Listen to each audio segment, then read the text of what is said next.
Fala, meus amigos, daquele jeitão? Roberto Carlos, Jack Chan e Tom Cruise, eu quero que alguém me diga agora mesmo o que é que esses três caras têm em comum. Olha, e não vale dizer que os três são ricos e famosos, hein? É outra coisa. E por que será que o Pelé já se apresentou como Jô Soares? Fica a pergunta no ar. Será que ele estava devendo na praça?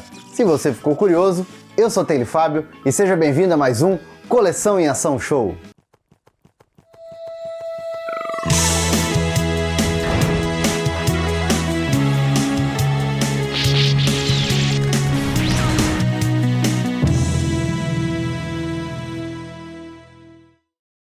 E o cinema nacional sempre foi palco de muitas discussões. Uns amam, outros odeiam. O negócio é que o nosso cinema apareceu pela primeira vez lá no finalzinho do século XIX e hoje já conta com mais de 120 anos de existência. É muita história para contar. Nesse tempo todo a gente teve o surgimento e o desaparecimento de várias empresas como a Vera Cruz, a Multifilmes e a Brasil Filmes, que prometiam criar uma versão brasileira de Hollywood, mas acabaram morrendo na tentativa. Tivemos também a grande exportação de uma brasileira para Hollywood com a imortal Carmen Miranda, estrela dos palcos dos cinemas brasileiros e também norte-americanos, coisa que é comum hoje em dia com atores como Rodrigo Santoro e Sônia Braga. A gente teve também o cinema novo, que apareceu ali de 1963 até 1970 e depois disso o período ali que hoje em dia é meio marginalizado da porno chanchada, que misturava atores e atrizes de novelas, famosos lá da época da Tupi, da época da Globo, em papéis um pouco mais ousados, uma galera que apareceu só para esse tipo de filme, no período ali da Boca do Lixo de São Paulo. E também foi no início dos anos 60 que o Brasil viu surgir o Zé do Caixão, personagem mais que sinistro criado pelo saudoso José Mojica Marins, diretor e ator de inúmeras obras de terror, inclusive com reconhecimento internacional.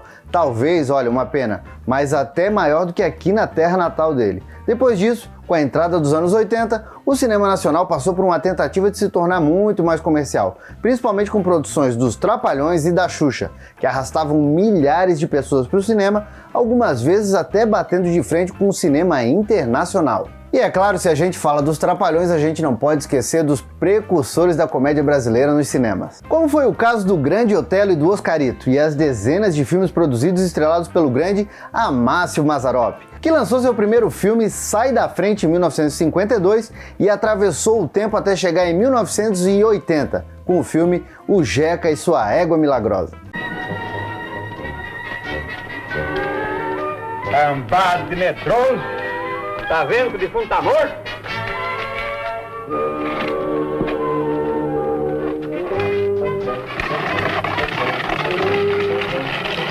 E eu acho que vocês têm a mesma certeza que eu tenho. Se o querido Mazzaropi não tivesse deixado a gente em 1981, ele teria continuado interpretando aquele Jeca simpático, por muitos e muitos anos, e a gente continuaria assistindo. Bom, eu vou dizer, seria muito fácil ficar falando de qualquer um desses personagens do passado e, claro, eu ainda vou fazer programas falando dos filmes dos Trapalhões e da Xuxa e, por que não, até mesmo do inesquecível Mazzaropi. Basta vocês pedirem, afinal de contas, aqui no Coleção em Ação Show, quem manda são vocês. Mas hoje a história é outra. Hoje a história, é para falar a respeito de filmes, um tanto quanto inusitados. Seja por bem, seja por mal, não sei. Isso quem vai decidir são vocês. Mas são filmes que fazem parte da nossa história nacional. Então, depois desse resumão a respeito do cinema brasileiro, senta aí, porque vem muita loucura pela frente.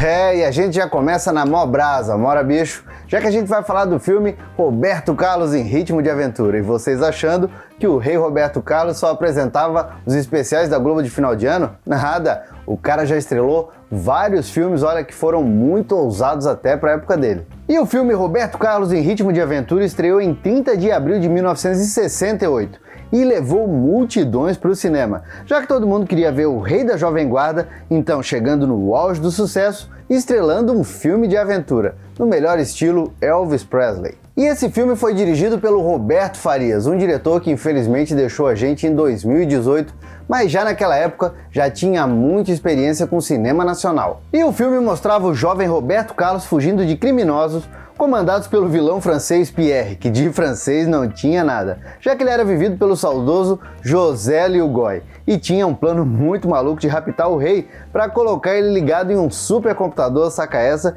que iria roubar o talento do Roberto Carlos para produzir músicas melhores que ele. Inclusive é dito no filme que tem outros agentes espalhados pelo mundo atrás de cantores como Frank Sinatra e até dos Beatles. E apesar do filme ter uma história bem bobinha, né, que só queria criar motivo para colocar o rei Roberto Carlos em várias brigas e muitas perseguições, mas tenho que esquecer o que é dos outros não se deve ter.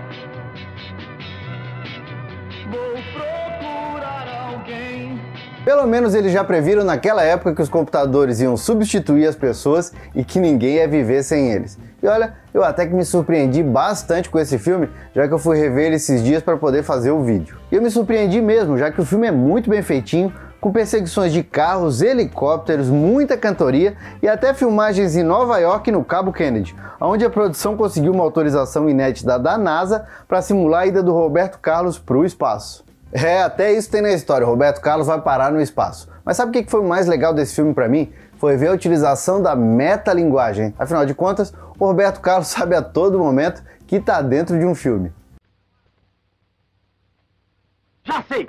Nessa hora, o mocinho enfrenta os bandidos.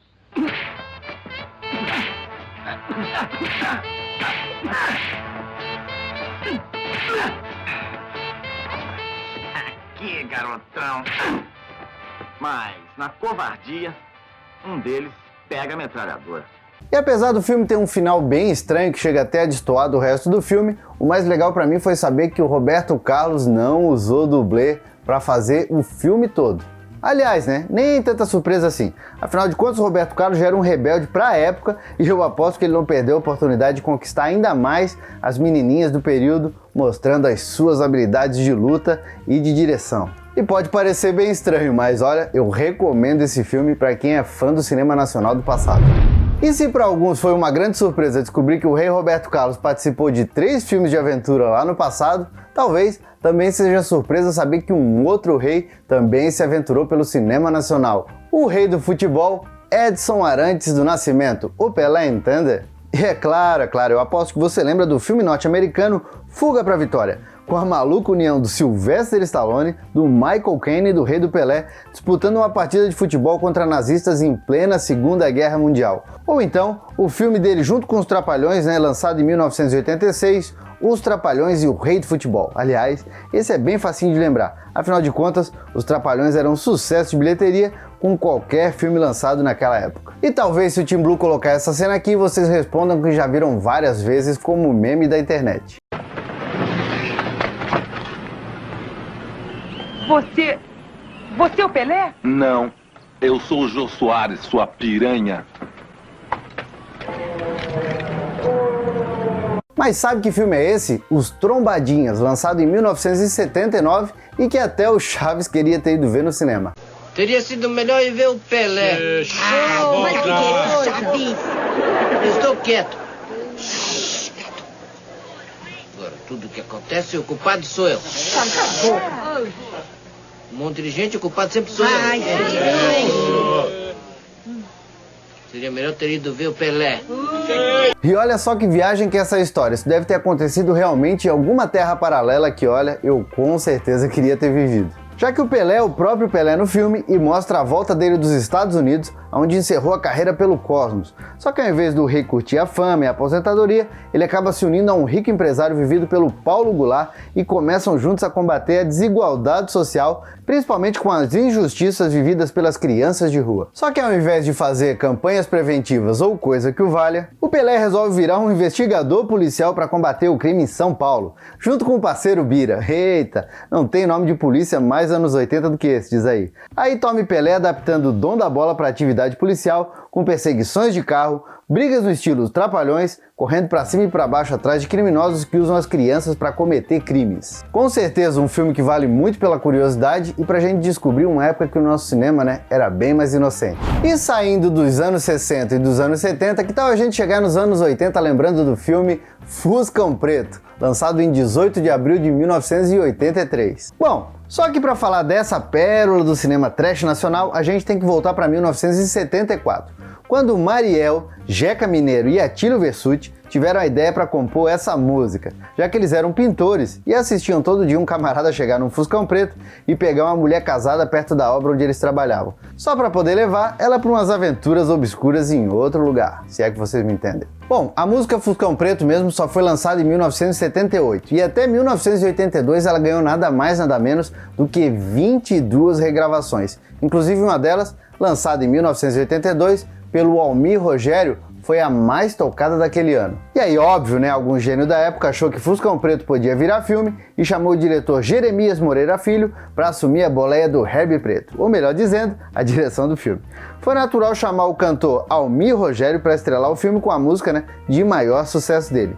E ele estava vivendo aqui o Lima, um domador de cavalos. Para viver a Diana, o par romântico do herói, chamaram Maria da Graça Meneghel, a Xuxa ainda em início de carreira. E a história de fundo mostra um inescrupuloso prefeito de uma cidade pequena querendo implantar uma usina de tratamento de álcool na cidade para ver a coisa crescer. Só que para isso ele tem que convencer o pai da mocinha a vender a fazenda deles. Bom, a verdade é que isso é o que menos importa, já que o negócio mesmo é ver o misterioso Fuscão Preto que ninguém sabe quem dirige, ou mesmo se alguém dirige, perseguindo a mocinha durante o filme todo.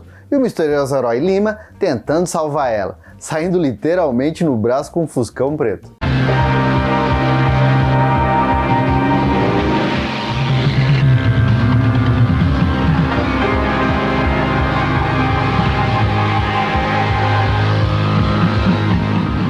E olha que Christine, o carro assassino, né, teve a história escrita só no finalzinho de 1983 pelo Stephen King. Se bem que aqui o Fuscão Preto não queria matar, ele era apaixonado pela Xuxa.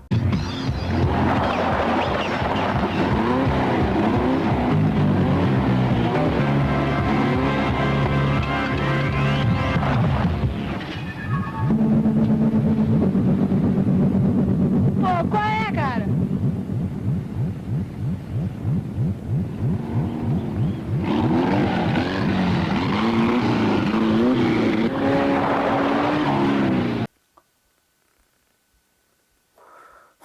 Quer saber?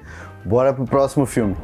E quem lembra do filme Fofão e a Nave Sem Rumo, lançado em 1989 nos cinemas? E o Fofão foi um personagem criado em 1983 pelo saudoso Orival Pessini e que apareceu pela primeira vez no Balão Mágico, fazendo companhia para Simone e o resto da criançada. Logo, o alienígena vindo do planeta Fofolândia caiu nas graças da criançada e ganhou programa próprio na Bandeirantes, bonecos de pelúcia satânicos e uma série de histórias em quadrinhos lançadas pela Editora Abril. E claro, a gente não pode esquecer os saborosos lanches do Fofão, lembram desses?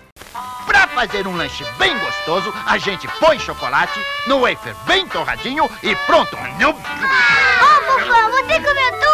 Calma, turma! A Dijoli fez lanche do Fofão pra todo mundo! E com esse sucesso todo, não tardou pro Fofão ganhar, né, esse filme aí, Fofão e a Nave Sem Rumo. E olha, para um filme de 1989, ele era bem pretensioso, já que envolvia efeitos especiais com naves espaciais e criaturas alienígenas. E na história, o Fofão se une aos dois humanos chamados Patrícia e Bruno depois de receber uma mensagem de uma nave que vai colidir com o planeta dele, partindo numa missão para o espaço junto com os dois e também com o alienígena Fofolo, que é uma mistura de Ewoks com esfregão, e também o amigo Aliemak.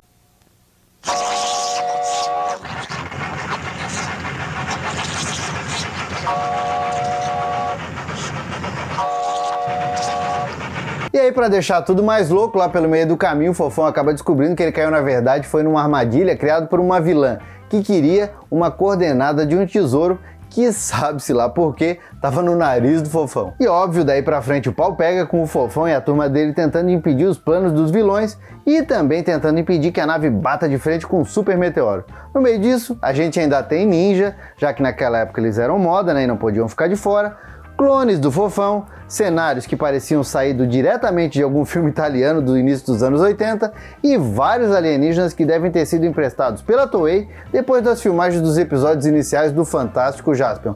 Olha, muito parecidos. Esse filme, assim, ó, eu confesso que eu assisti ele uns 2 anos atrás, ele até que ficou bem datado, assim, principalmente por causa do visual, né, e muito por causa dos diálogos, são muito truncados. Mas, por ser um filme do Fofão, vale sempre a pena, né? Ainda mais que é uma coisa saída lá dos anos 80. E saindo dos anos 80, chegando nos anos 90, a gente vai falar do filme mais louco de todos os tempos. O filme O Inspetor Faustão e o Malandro, ainda com o subtítulo A Missão, a primeira e única. Esse filme maluco foi lançado em 1991 nos cinemas nacionais. E vamos lá! Sendo feito pela Xuxa Produções e com direção do Mário Márcio Bandarra, essa pérola do cinema nacional mostra o Faustão como um feirante que recebe a visita de Deus, né? Não é qualquer um não, é Deus. Ou no caso, apenas a voz do inigualável Paulo César Perello, e ganha uma missão de combater o tráfico de animais. É uma missão bem nobre. Para isso, ele transforma o Faustão em um inspetor de polícia e manda ele nessa missão for free. E para deixar tudo mais maluco ainda, o Sérgio Malandro cruza o caminho do inspetor Faustão, e aí os dois juntos ali, né, uma dupla bem inusitada, começam a investigar o desaparecimento de duas codornas raras que colocam ovos gigantes. O que você é? Eu nasci para ser artista, nasci para ser cantor, eu sou um intérprete das multidões, fiz até uma música, o ovo tem ovo de pato, tem ovo de pinto, é ovo de pato, o ovo. É que os ovos delas seriam afrodisíacos, né? Tipo aquele viagrão assim. Eles são vendidos por um norte-americano chamado Tom Cruise. Não é Tom Cruise não, é Tom Cruise, vivido pelo Cláudio Mamberti. E como vocês podem imaginar, o tal gringo cria os ovos, né? Esses super ovos, para dar aquela energizada, dar aquela turbinada toda. E nem adianta eu ficar contando a história, já que esse é aquele tipo de filme sem pé nem cabeça, que vale a pena pela bizarrice mesmo. O Faustão amplia aquelas piadas de Domingão do Faustão das antigas, quebrando sempre a quarta parede, mais ou menos como o Deadpool faria décadas depois. Já o Sérgio Malandro, Sérgio Malandro, né? E pronto. Ame-o ou deixe-o, não tem meio termo. É glu-glu pra cá e fufu pra lá.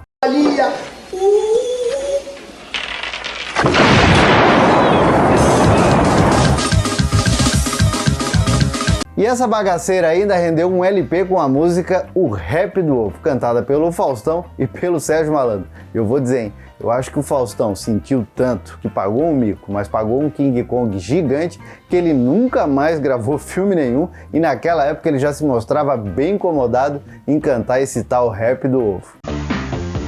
Falando de ovo, eu gosto de cozido, ele é que me deixa forte pra encarar qualquer bandido. Eu esqueci essa letra, não sei porque eu gravei essa música. Essa Marlene é uma doida e me fez entrar nesse filme. Eu esqueci a letra e não sei mais coisa nenhuma.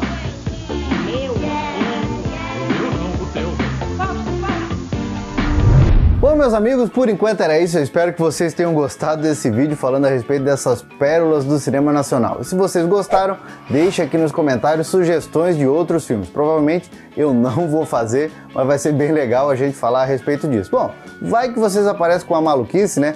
Nunca se sabe. Então, se está chegando agora no canal, que tal se inscrever e já badalar o sininho? Porque assim a nossa viagem para o passado é garantida 2 vezes na semana. E não se esqueçam de deixar aquele like, felpudo. E também já parte lá para conhecer as nossas redes sociais. Tem coleção em ação para todos os gostos. Também tem o nosso site, especializado em coleções de brinquedos dos anos 80. E toda segunda-feira eu também estou no podcast MachineCast, o podcast mais maluco, porém mais nostálgico da podosfera. Estou esperando vocês por lá. Por enquanto, vou deixando meu abraço, dizendo que a gente se vê no próximo vídeo e valeu!